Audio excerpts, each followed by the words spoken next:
is Josh, your Black Pop, aka Soda Baby, aka Azuka, and you're now tuned in to Soda Talk TV.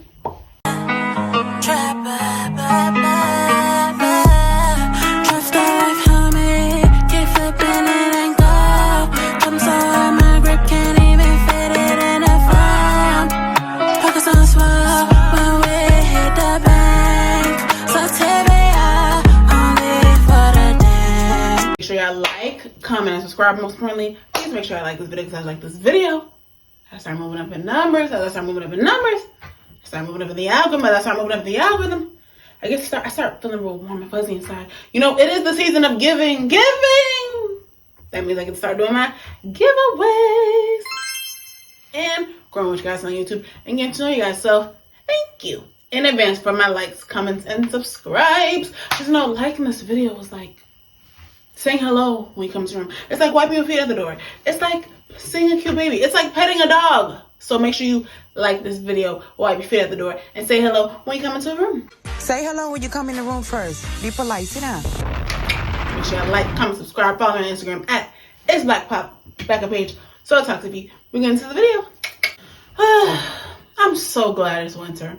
Now I can gain weight in peace. It's like being fat is the least of my problems here on this earth. And don't ever get confused. I still see myself like in my mid-60s, still working out, still keeping it together, because I definitely see myself at that age still getting chased around naked in my house by my man. But you know, like, that's the least of my problems. Like, let's go down the priority list of this. Like, first and foremost, you have to pay your bills. You have to do something that you barely like to pay your bills. Then, while you're doing something you don't like to pay your bills, you gotta find time to find something that you would like to do to pay your bills while doing something you don't like to pay your bills. Then, now we talk about our mental health, the relationship with yourself. Then we got the relationship that we have with, you know, friends, your relationship with your family, a relationship just, you know, as far as dating, a girlfriend and boyfriend, your kids, like, and then you gotta eat right too, because it's like, this is catching up. And you have to work out because you stay down for too long. You're not gonna be able to move as fast as you used to, like, move, because I'm starting to see this. And I'm seeing the difference in my growth, like, physically. Like, there was a time I was a size 8.5. I am a size 10. And I am 5'10". So if you're trying to come from yourself with, oh yeah, big feet, you, because this is my regular weight class, okay? And my regular height class, and don't ask me how much I weigh. Anyway, let's get into these hot topics. First on the docket, we got who survived Astroworld. So, recently over the weekend, Travis Scott held his Astroworld concert where 8 people were killed and 300 people were injured. How many of y'all went to the Astroworld and came out alive? To be honest, when I hear 8 people killed, I don't know why I don't feel like it's 8 people. I feel like it's more than 8 people, but the news just isn't telling us. So yeah, pretty much at the Astroworld concert, it was pretty much Travis Scott throws like rave concerts. You know those concerts you get high as and like you do all these drugs and get crazy and start beating the shit out of each other and kissing and beating the shit out of each other again and almost trying to kill each other. They were knocking down barricades. People were passing out. People were having cardiac arrest. And Travis Scott is known for throwing these types of concerts where it's like a rage type of concert. So the kids were out there, you know, knocking over barricades, mosh pitting, passing out. And they said that there was someone out there injecting people and pricking people with needles out there. And one of the people that got pricked with the injection of whatever they were injecting people with was an officer. And there is evidence of that. And this just looks so irresponsible because there is footage of people climbing up onto the staircase to the cameraman, telling the cameraman that people are dying and passing out, and he's just like, you know, he still has to keep recording. Unfortunately, from the cameraman's point of view, I understand that he has to do his job, but don't they have something in the ear where they can like contact you walkie-talkie, hey, this is going on, you know? And it's just like, there is footage of Travis watching people getting escorted, lifted up in those hospital beds, and he's watching while he's singing, like he doesn't even care. Like, it's just so crazy. And I know with this happening, it's going to change the way how certain concerts will be held. And just on a regular stand, like just being a human, like going out, like clubbing and concerts and stuff like that, I don't want to say I'm paranoid, because like, I'm going to live. Nobody's going to put fear in my heart. I don't care what I see. But at the same time, it makes you more weary, because you just never know. Like when it's like a whole bunch of people, large spaces, you know, if it's too much high energy, I can't go. I'd rather watch from home. You know, concerts, if I am not lucky enough to be backstage with the artist or whatever, I want to be in the back where there's room, where I can get to the closest exit. Several people fell into cardiac arrests and heart attacks, and the lawsuits are coming in, and they're planning to sue Drake as well. And I'm gonna be honest, I don't feel like Drake deserves to be sued, because this was not his concert.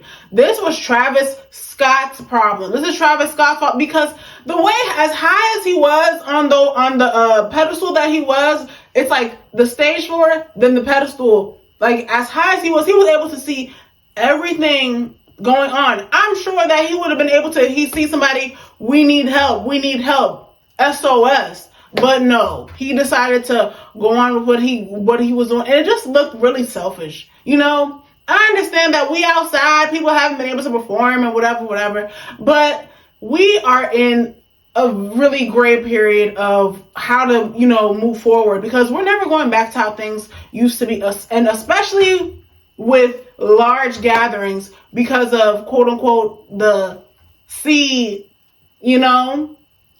And with this happening here, because in those type of situations, you just never know who has what and who could do what. I've never been to a rave, but this is the culture of rave. They rage. And Travis Scott knows the audience that he brings. He brings the ravers.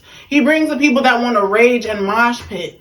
And that's the culture of raves. They get on these drugs.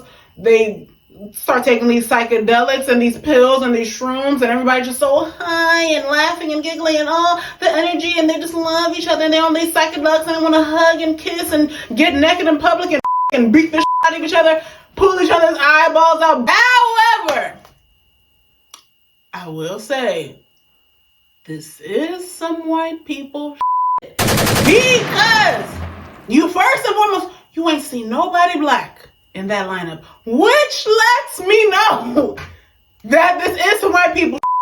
It is. We black people, we got our that we be doing. Yeah, we'll take the shooting outside. We'll pop one in, let everybody get a chance to run.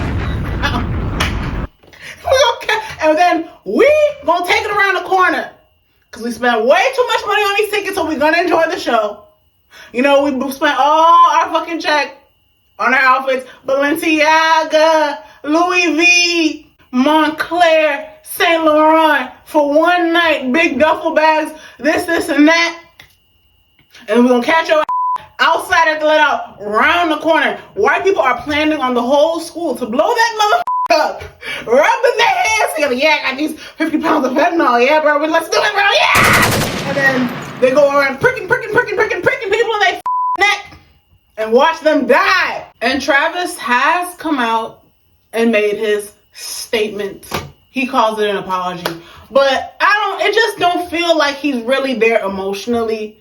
Like, he all scratching his head with his eyes closed, and he just always looked really dumb in the face. Like, he just looked like, like, he has that face like he's just stuck there.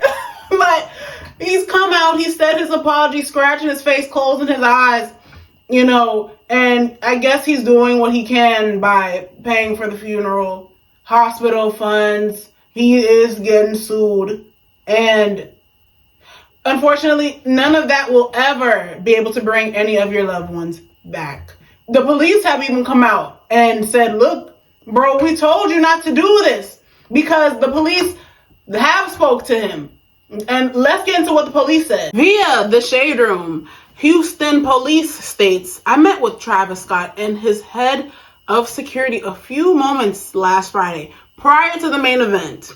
I expressed my concern regarding public safety and that in my 31 years of law enforcement experience, I have never seen a time more challenges facing citizens of all ages, to include a global pandemic and social tension through the nation.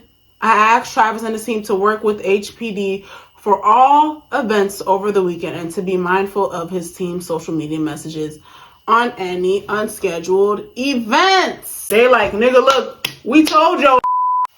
Well, good luck to him and sorry to that man. Let me see what else I got on this goddamn shit. However, on the conspiracy side of things, this could be a cover-up for depopulation, leading with the fentanyl outbreak that's going on, sex trafficking, kidnapping, big crisis situations like drunk driving that we recently had with the linebacker, he was a wide receiver who plays for the Las Vegas Raiders. Henry Ruggs was doing 156 miles per hour in his Corvette and ended up hitting a car at 127 miles per hour, and the car blew up into flames. And you want to know something? Research says car accidents happen more often, like every 28 seconds. They happen more often than gunshots and police brutality. Because, police brutality usually hikes up in the summertime, if you are watching the connections. But nonetheless, they want to mandate when they really need to be mandating breathalyzers in cars, that when you blow into it after you drink and you're trying to drive, it doesn't turn on. Because that happens more than not when you're in high school. And when you're a newly wide receiver who's trying to show off to a that you got money and you want to show her that you got the Corvette when you could have just took Uber. She would have saw when she pulled up. I'd rather have a car have a breathalyzer rather than have a car who can drive me home by itself. That's too much power to give to technology. Next on the docket we got, is this the purge? Atlanta experiencing technical issues with 911 and 311 calls. Via the Shade Room, Mrs. Keisha LanceBottoms reports, due to the damage in our call center, we're experiencing issues with our 911 and 311 services. Crews have been working all night to get these services restored. While we're experiencing delays, 911 is working. If it's an emergency, please do not hang up, as that only delays response. I don't know how I feel about this being posted on the internet. Globally, I don't know, maybe this should have been like some type of text message that went about, I don't know, because if anyone with a criminal mind, this is the moment. This is your moment to slap the your baby mama and get away with it. Whoop that nigga, shoot his up, because they ain't gonna be coming on time. Go rob the bank and flee off to New York successfully and get away with it, because these motherfuckers not coming and they not on their way. This is getting ridiculous. I don't know what to say. Prayers to Atlanta.